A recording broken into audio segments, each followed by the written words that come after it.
Hey, good morning, world. It's Patrick Lovell riffing a truth bomb on, I believe, Friday, April 28th, 2023 at 10 a.m. my time. And I think the first thing that is on my mind is bon voyage to James Corden. The guy was a great entertainer. He had his final show last night. It was fun to watch him and Will Ferrell and Harry Styles pay tribute, among other silly sort of things that you'd expect from the Late Late Show. And it was cool to watch him go. I'm not an expert in the Late Late Show or expert in all of the categories. I, like probably most of you, just put my toe in it on occasion, depending on what I'm doing. But I always enjoy James Corden and Carpool Karaoke and some of the other things he did. I found him genuine. He's somebody that I didn't mind actually watching when I had the time to. And that brings to mind kind of really a sort of connection between what it is that I'm attempting to do here, which is a near impossibility, but has picked up some speed and momentum, but it needs to pick up much, much more. And what I typically do in these truth bombs is I try to evaluate what's happening really in the general ecosphere, the 24-hour cycle, that sort of thing, and try to bring your attention to the fact that everything that requires some sort of reaction or hyper reaction or outrage or any of those types of things, how it plays into what it is that I'm telling you that nobody else can or will or has. And that's the trick of this system that's extraordinarily deceptive. I think we all understand that life is a journey, life is a river, life is a game to a certain extent. How it's played and who wins it comes down to a lot of factors. And maybe I'll, touchstone upon some of those in a minute. But I mean, really, the context is look, the world spends 24 hours a day at 1,000 miles an hour. It rotates around the sun 365 days a year. We have, I don't know, 24 hours in a day. And most of us have to sleep approximately 8 hours a day to be healthy. So I'll leave 16 hours a day to do what we do from the time we get up and the time we go to bed, and everything that we achieve during that day is for some sort of outcome. And depending on where you are in the ecosystem and what age you are and what you're striving for, determines how you spend your time and your bandwidth and what you'll actually invest your brain power to absorb and understand and why. And so, primarily, who I'm trying to connect with are heroic, courageous people that understand how government is supposed to function, how the law is supposed to function, quite frankly, how media is supposed to function, because all of those in concert create the society that we live in that creates either opportunity or, quite frankly, misery. And a lot of that should be and is dependent upon our free choice, but a lot of what impacts us and impacts our journey and how we have to navigate these things comes directly from this system that it is that I'm revealing to you how it actually works. And so, for example, this morning, a couple of things to kind of, put into consideration in context to everything else that we talk about. I noticed on the front page of the New York Times, there was an op-ed about from David Brooks about the announcement of the candidacy of Joe Biden in 2024, and the title was "The Battle for America's Soul." Now, interestingly enough, it was adjacent to another op-ed that proclaimed in the headline that private equity is gutting America and getting away with it. I found that interesting because those two sorts of contradictions are what is at play in what I am bringing to you. And I frequently get published in the comment section of the New York Times because I like to call out the New York Times on what they're not telling us, which is what I'm telling you. So up front, I'm trying to create a tidal wave populist crusade to purge corruption. If you want to call it a civil rights movement to turn the tables on corruption, you can do that. But I'm a little bit more forthright. I'm a little bit more aggressive. I'm an athlete. I came from, playing years and years of football and rugby and extreme sports and that sort of thing. So I'm not afraid to go for what I want, and I'm not afraid to take risks. And that's just my personality, and that's what I do. But I'm also a competitor.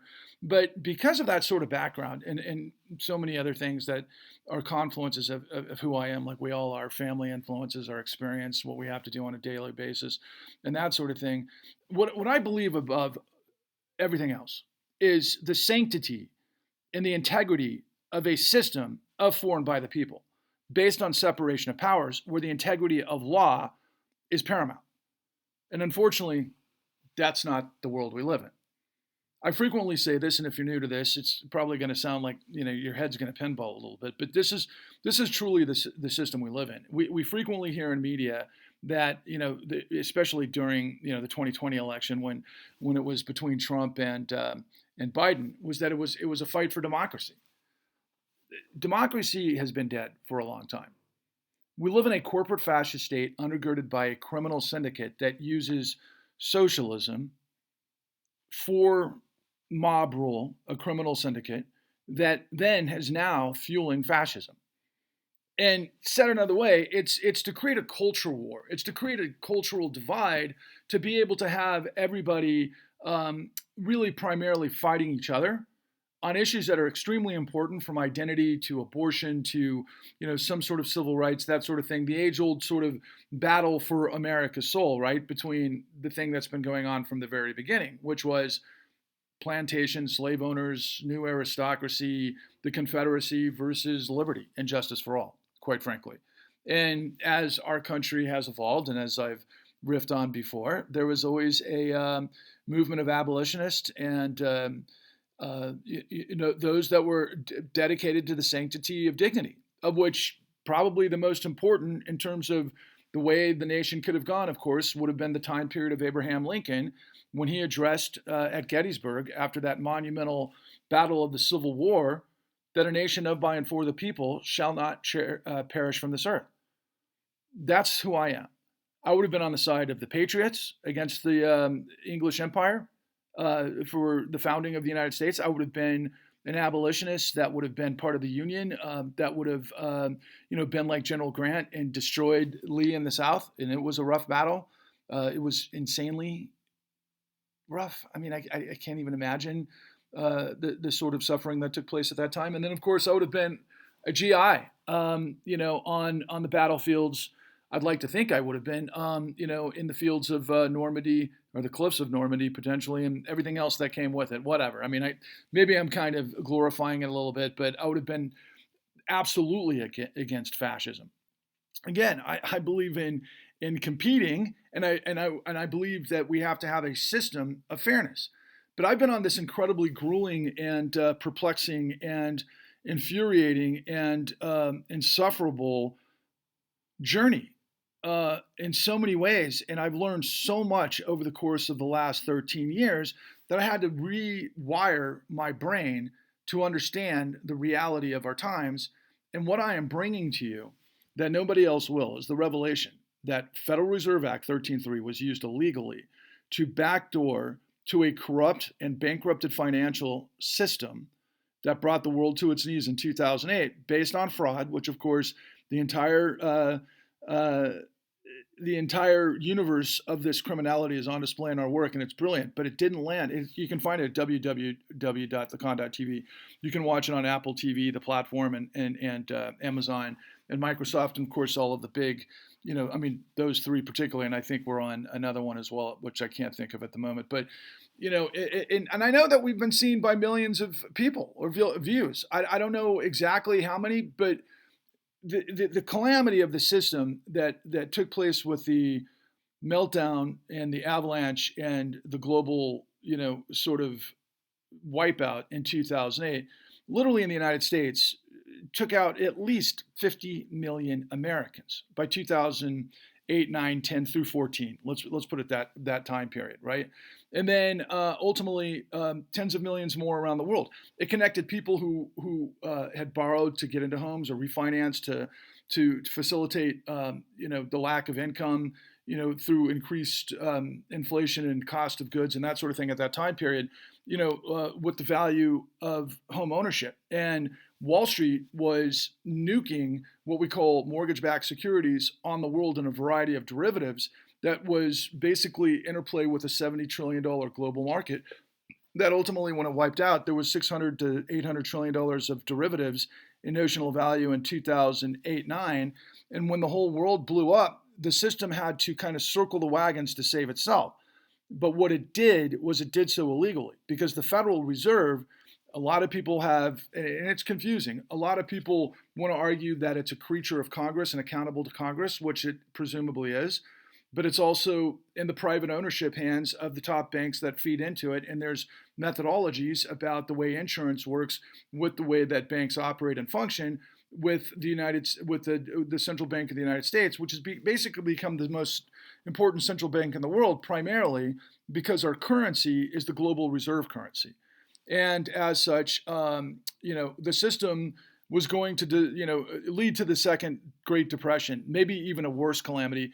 And the powers that be at that time, the Obama administration, decided to do a smoke and mirrors duck dive. And ultimately what they did was they allowed Wall Street to get away with the largest criminal conspiracy and cover-up in history. But unfortunately, that never ended. And by doing so, what they enlisted was the American public, and the world was sold on the fact that Congress had to go through this heated sort of like soul-searching, interplay to understand, well, are we, a capitalist society? Where's the moral hazard? And all of these crazy questions, because people kind of loosely understood what created the problem, but they really didn't understand the problem. And again, I'll remind you, what we have got in the con, which is not going to be there much longer. We released this about, I think it was November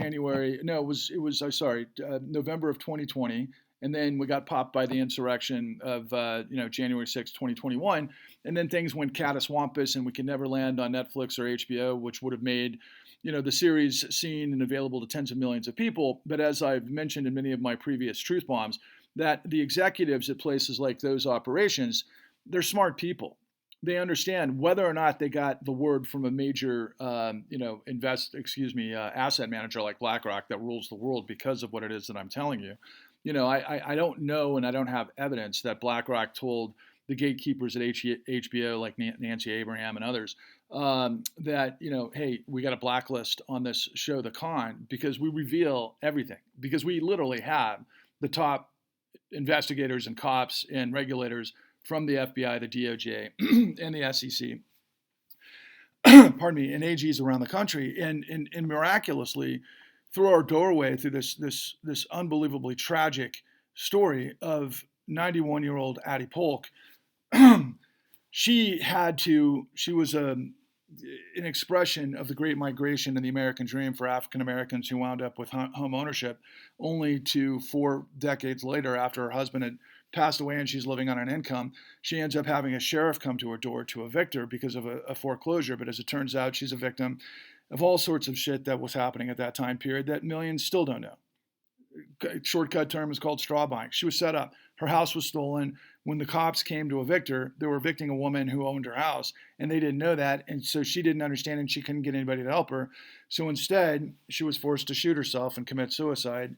But through her story and her tragedy, which is horrific, and she's one of, I don't know how many suicides we had, but we know they're north of tens of thousands. I don't know how many collateral damages of broken up families, including my own, and divorces and all of the things that come from that, I think are the hundreds of thousands, let alone the homelessness. But the collateral damage was absolute financial terrorism. And the tragedy turned miracle for our story was that none of this made sense. And that's why I had to go out on this incredible mission to find what the hell was going on, because mainstream media wasn't telling us the story. And through a series of miracles, quite frankly, I found everything I was looking for and more than I could ever comprehend. And one of these scenarios was that Addie Polk, because of her proximity to the Summit County Sheriff's Office and who foreclosed on her, led me to understand and get to a story that the Summit County prosecutors and the former Attorney General of Ohio created a dragnet and got a RICO conviction on a player that was involved with like a $60 to $80 million grift that was representative of what all of the entirety of the investment banks and the financial system and the too big to fail banks, which we would come up with that terminology later, were in the midst of. And that's all this is racketeering. So I tend to, we created a hashtag for this, and we say it's not rocket science, it's racketeering, and we proved it. Now, you might ask yourself, well, wait a second, Patrick, you started off by saying you're going to lead a populist crusade to purge corruption. Then you told me this story about something that you did that reveals the truth of something that in my life might be ancient history, or quite frankly, a history that I'm trying to put behind me if I lived it, while millions more are still fighting this or still trapped in this situation because it never ended. And so, what's that have to do? Can you put two and two together in context to why you premised, for example, an article by David Brooks that Joe Biden is battling for the soul of America, with it being next to private equity, is basically looting America and getting away with it. Well, because they're all part of the same story, and it's even more than that, right? Every single day. So right now, you can just look around and hear people talk in certain places in social media, and you'll hear and you'll see in specific articles that we might be in for another bank run. There's a lot of people very concerned about First Republic Bank. I think they lost $50 billion in the last 3 weeks of deposit runs, which was the same sort of scenario that took place at Silicon Valley Bank and also created runs at Signature Bank, which was involved with crypto. Then we had, I can't remember the other bank, or I guess it was First Republic Bank out of New York. And that had to create like this sort of financial system leapt into action 3 weeks ago. Led by Jamie Dimon to invest, I think it was $30 billion to basically create these backstops. But that was kind of a smoke and mirrors tactic to make sure that you don't really understand what I'm trying to reveal to you is that it's the financial system and the hive working in tandem to make sure that there's no runs. And they do that through funding from the Fed typically. And the Fed just realized today, not realized, but just admitted today that they were responsible for not doing their job as their regulator to prevent what happened at Silicon Valley Bank.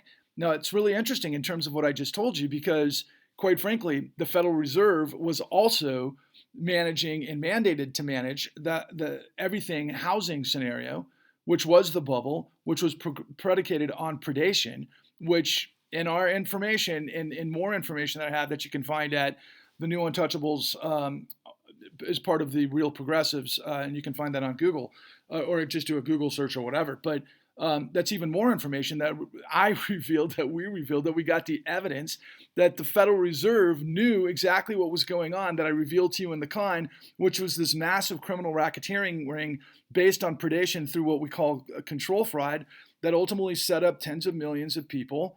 And the Fed was supposed to regulate it, but then Chairman Alan Greenspan, who was this jazz-playing wannabe for Ayn Rand, was laissez-faire, hands-off, which the market will reform and regulate itself because of common sense, which it doesn't when you've got a massive criminal enterprise, which is what I'm trying to reveal to you, which incidentally takes me back to the revelations of what a small kind of proclamation on the front page of the New York Times this morning, which is private equity is destroying America and getting away with it. And all of that's true because of the nature of finance.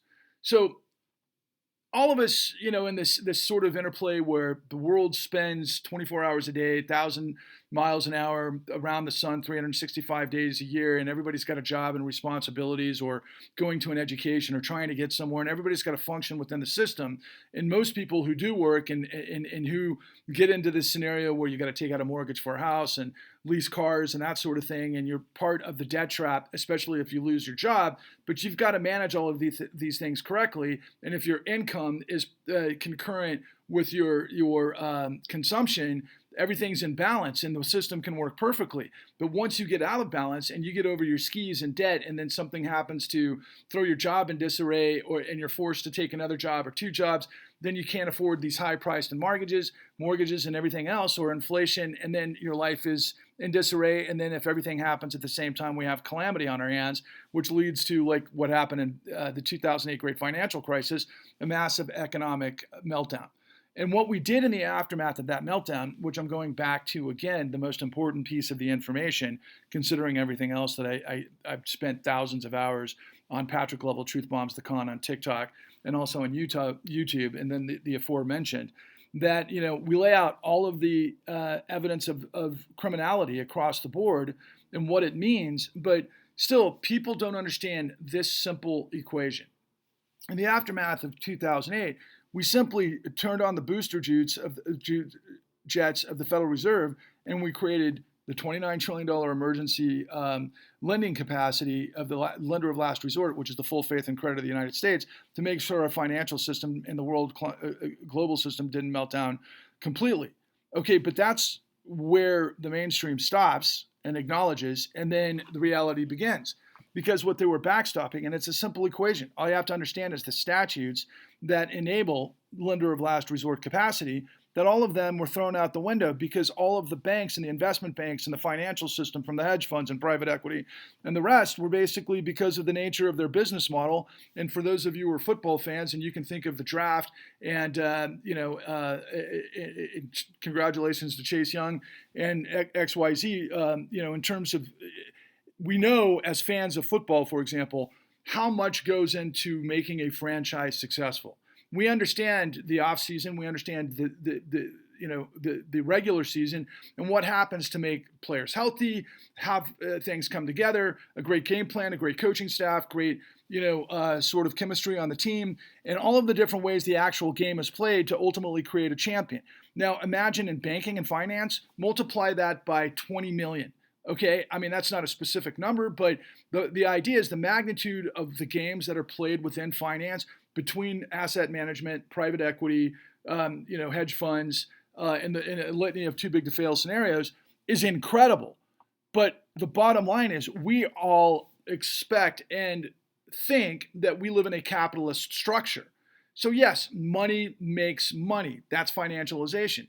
But in industrial capitalism, you create industry and products that people consume, that need, and it's a battle in the marketplace to see who succeeds, and it's money that makes that, but then money makes money based on all of the things that go into making an operation successful. But in this particular case, post 2008, going back to what I mentioned a minute ago, that we live in a corporate fascist state undergirded by a criminal syndicate that uses socialism to guarantee the mafiocracy that then fuels fascism.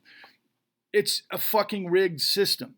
And ultimately, what these guys were able to do that are at the apex of these financial systems that are close to the spigot of the Federal Reserve were able to basically fuel incredible amounts of money for the rich and then create a system where the assets of the rich were guaranteed. We didn't have a comeback for the entire country because we decided to change the paradigm of our energy. We didn't change anything. All we did was we destroyed millions of people illegally that our courts enabled illegally, and to this day enable illegal documentation fraud to foreclose on millions of people where there is no standing from the law to be able to take homes from people in a variety of ways. But they do that because of quantitative easing that went to the primary dealer brokers that pay servicers and foreclosure mills to basically rip people's houses from them and create financial terrorism. And these lives are never gotten back. I mean, it's unfreaking precedented and unbelievable. It's like the slave society, or it's a fascist society. It's all of those horrible things that we've seen throughout history that the United States repelled against and fought so valiantly to overcome, to create a nation of, by, and for the people, where we have separation of powers. And so for the last 3 or 4 weeks, do I have to remind you? We saw, of course, all of the revelations of Clarence Thomas and his corruption as just disgusting as it is. And then, of course, we saw everything with Fox News and everything with their involvement with the Dominion settlement based on them creating a platform of deception. And then, of course, that led to Tucker Carlson's ousting, and there's a lot of discussion about that, which then reveals that, mainstream media in its own right and media writ large in the echo chambers of everybody online that are responding to the algorithms of what people are talking about, it's more of a popularity contest than anything. And then you have these outliers, which have big audiences, guys like Russell Brand, who, for the most part, are genius articulators of whatever's in their mind, but he doesn't understand the mechanics, the nuts and bolts of corruption. And so Russell's trying to create a great awakening. I'm delivering, and I am the deliverer of what could become the great reckoning if you and millions of like you join me to be able to purge corruption, because it's got a face. And why is it up to we the people, considering that, again, we all have limited time. what we pay attention to typically, it's incredible, really, on our phones. The tidal wave of information that can be, basically geared towards our habits and everything else that leads us to our own echo chambers that ultimately lead us down this pathway of not understanding what it is that we have become because the system has failed and we have been betrayed because of corruption. And I know how to fix it. And so what I'm doing is I'm leading a campaign. It's part political campaign. It's part activist campaign. Like I said at the outset, it's a tidal wave populist crusade to purge corruption, or if you like, a civil rights movement to address corruption. If you want to be a little bit more polite about it, but we need millions upon millions of people to join arms to come together that aren't the beneficiaries of what the system is that I just laid out, which I know 99% of you aren't. And it's not that all the 1% are evil. They're not. There's a lot of great people that deserve to make a lot of money that, aren't a part of this. But that's not the point. The point is the system of corruption that has hijacked and it really is. The financial system is a parasite on the economy. They're not free markets. They're monopolies grifted by control fraud, which is racketeering. And we have laws to prevent that. But what we don't have is the will. And we don't have the political will. And we don't have millions of people coming to the fore like we've had in different previous generations of the United States, be it, from the Revolution on, through the Civil War, through the progressive rights movements of, women's suffrage and civil rights and environmental movements and so on and so forth, and ultimately farmers and everybody that came into the populist movements that went from Teddy Roosevelt and trust busting to federal, to FDR and the New Deal. What I'm calling this movement is the Clean New Deal. You can't get anything done in this country that people want. We've seen it time and time again. It's an inverted, perverted, run by the minority, a monopoly by the minority because of corruption, because of what I'm trying to tell you. And these guys, if you want to make the analysis of let's go back to football again, that, they've got all the best players. They've got all the best minds. They know all the rules. They know all the ways to make it. And they've got synchronicity. And all of this stuff is kind of like, we call it oligarchs, but it's also an aristocracy or techno-feudalism. Whatever it is, it's not democracy. Okay? So going back to this notion of Lincoln and the country of, by, and for the people shall not perish from this earth, guys, that's what I'm leading the charge in the crusade to break. And the misery that these guys have caused is paramount. And trust me, I'd rather be a producer going on somebody's farewell show like James Corden talking about, a wonderful comedy I just produced or some sort of sci-fi or whatever with fabulous talent and, beautiful people and all of that. But my road led me down this path as a muckraking journalist where I have to fight for the truth above all else. And the truth has got to have value. And so far, the truth has no value. So in summation, we, the people, have been getting raped and pillaged nonstop for the past 13 years. And as such, I'm asking you to invest, not to donate, but to invest $13 into this crusade to purge corruption. And in that $13 investment, if you bring 13 other people to the crusade, then we will all you will get a T-shirt and a bumper sticker that has one of our hashtags. I mean, these are all very important, impactful, and relevant to what it is that we're doing. Hashtags that we need to basically break through this popularity contest of the identity wars on mainstream media that serve the corporations and this corruption to be able to break through and elevate the revelation of the corruption that's destroyed at least 50 million Americans, if not 100 million Americans. And I'm calling it an exodus out of corruption to create the redemption and the resurrection of the American dream. I know I throw in a lot of the religious hyperbole in there, but the bottom line is it makes sense because we got to fight this goddamn thing like our life depends on it, because it does, because we have no choice if we want to live in a democracy where the rule of law is paramount and we have accountability and integrity of the system. We, the people, have to fight for it so that it doesn't perish for this earth. And that's what we're doing. And so, if we can expand the circle, so far, I think we've had, I got the numbers yesterday, 30 investors that have gotten to about $1,500 so far. We're trying to get to $1,300 by, let's say, Sunday. And ultimately, that was the original goal, and that would have been April 30th, and we're a far cry from what the goal is. But can you please understand everything is at stake? Failure is not an option. We have to come together and unite. If you, me, and everyone you see who isn't a Nazi, who believes in integrity and dignity and decency and liberty and sustainability, then we come together and we unify. We will purge this tyranny, and that will be our destiny to create the great enlightening, the great reckoning, and ultimately an enlightenment on the other side of this. But the hard work has to be now. And the way we're going to do this, and if you're new to me, and I got to summarize this now. The bottom line is I've got hundreds and hundreds of hours. I've got hundreds of thousands of pieces of documentation evidence. I can put together as a producer a podcast featuring a lot of these people that the mainstream isn't listening to break through, to try to get the Jimmy Dores and the Joe Rogans of the world to listen to, because we've got to re-educate them to understand what actually is, because they've been spending so much time talking and chasing people who don't have the answers that they've gotten confused themselves, and then they confuse everybody else.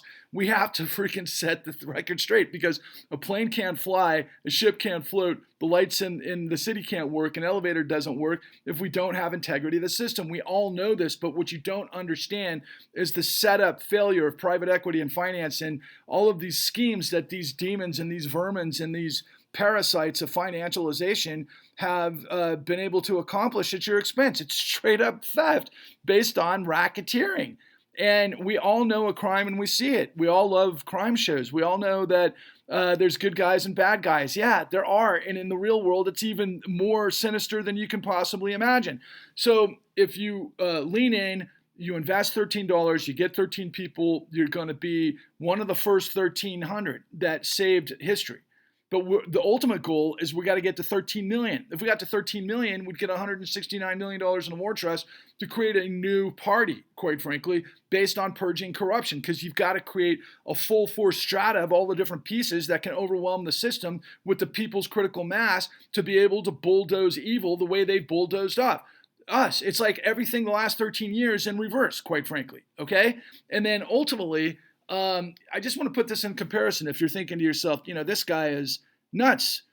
He's trying to be ambitious. He's trying to get to $169 million by getting $13 million of people, to invest in a campaign that nobody's ever heard of based on information that nobody understands.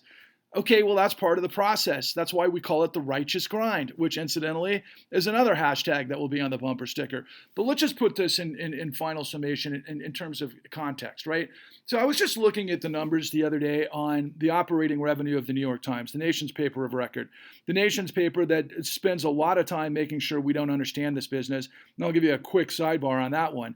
Yesterday, former SEC Chairman Jay Clayton and former commodities director, trading director, who became, I think, the head of the Commerce Department under Donald Trump, this guy Gary Cohn. Gary Cohn was the commodities director responsible for Goldman Sachs' involvement in all things 2008 great financial crisis. So there's that.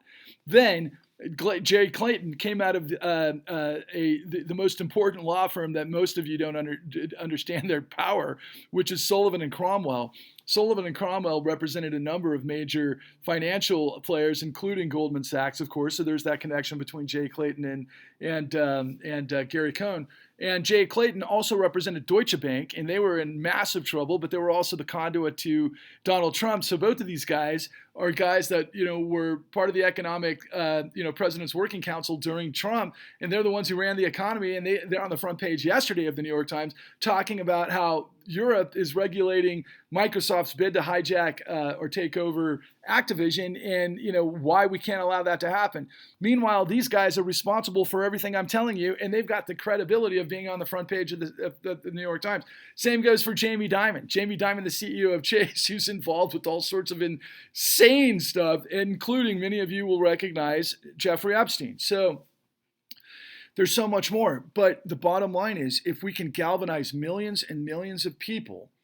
This was the number that I was going to try to get to. So the New York Times, with all of that stuff and the way they operate, look, they've got 6,500 employees. They've got incredible journalists, but journalists that have got to toe the party line of what the corporate structure wants, which is to make sure they don't tell you what it is that I told you, even though I've worked with a lot of folks at the New York Times who's revealed that to me as well. But their operating budget last year, fiscal year 2022, was $2 billion, and I think the revenue was $2.3 billion. Okay, not huge margins, but at the same time, it's a big deal. That's $2 billion. I mean, that's a lot of money, right? And you think about how they're able to get people to subscribe and advertisers and all of those things and many others that create revenue streams. But that's its operating revenue, to not tell you what it is that I just told you. And then Fox, for example, think about this behemoth, right? They have an operating budget of fiscal year 2022 of $11.2 billion. Then their profit revenue, their revenue was in 2022 $14.3 billion, something like that, $2 billion. Anyway, profit margin about $3 billion, substantially larger than the New York Times. And of course, Fox, as we've just seen, is a weapon of mass disinformation and propaganda. And they make most of their money on cable fees, but there's advertisers that are just fine with that. So a guy like Tucker Carlson, who's complicated as he is, there's a lot of the guys on the left who are trying to say, yeah, he's the only guy that would challenge the military-industrial complex and big, pharma while he's manifesting MAGA, that sort of thing. I mean, come on. But the bottom line is that they are what they are, okay? And they operate to the tune of $14 billion. And I love the show Succession on HBO. I think it does a great job capturing what I think is their projection of, the Murdoch family. But, in the end, they just paid $787 million, which is nearly $1 billion. So it's what is that? 30% of their profit margin for 2022, 1 year, to basically settle, which was the coup d'etat. I mean, in the New York Times isn't up their ass on who knew what, when, and how we had to get this information from the Dominion settlement. So what I'm explaining to you is everything has failed. The United States is a train wreck and quite frankly, a failed state. And we're just an illusion of, you can, live a normal life. No, you can't. It's all under the control of these denizens of disaster that have pulled the ultimate hijack and grift, and it's a smash and grab, not too unlike, for you historical buffs, this sort of smash and grab techniques of empires throughout the world. The English were pretty damn good at it, and we actually got better at it than they did, and then we turned it on our own people. That's called neoliberalism. Look, I don't want to sound like a Bannonite or anybody else. Yes, there is a great turning of a sense. I call it the reboot. This is the resurrection, but not to actually foment a white supremacist revolution, to go back to the new Confederacy. No, to create the democracy of for and by the people, where the law holds power to account. That's what the revolution was all about. That's what the Civil War was all about. In the end, that's what World War II was all about. And then, of course, what? So we could be free, have liberty, and consume and create and all of those dynamic things that was American society, until we farmed it all out. And we killed the golden goose, and we replaced industriousness with fraud, which is criminality. And if you are one of the first, let's say, 10,000 people that come in and come on board to join this tidal wave crusade to purge corruption for all the right reasons, then you will have an opportunity downstream. If I could really build the masses and get your attention, I want to build a new network that replaces all this stuff. I want to build a new media infrastructure that replaces everything. But that's down the stream, and I would love to have, make this a whole freaking IPO, of people getting in and getting investment capital and growth, for telling the truth. That's really what I'm trying to do. Is I'm trying to thwart and defeat evil that's all around. So, look, the greatest trick the devil ever played was to convince the world it didn't exist. They must have thought you were some kind of new fool, because they keep pissing on your head telling you it's rain. When you have the truth, you're bulletproof. And folks, my last name is Lovell. Lovell means the wolf, but I love the ending of Apollo 13, and 13 is a big part of my life. That's why I'm asking for $13. But Apollo 13, it was failure is not an option.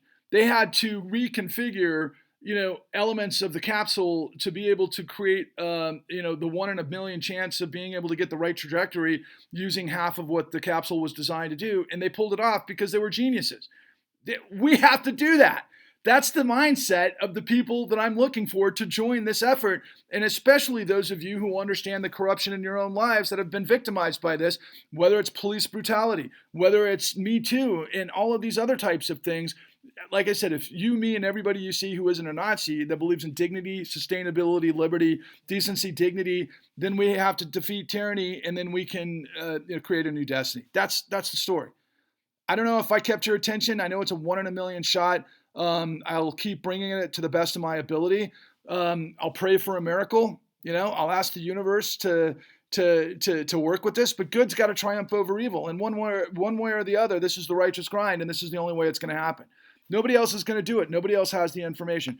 I'm the only one, and that doesn't make me walk on water or capable of parting the Red Sea, my friends.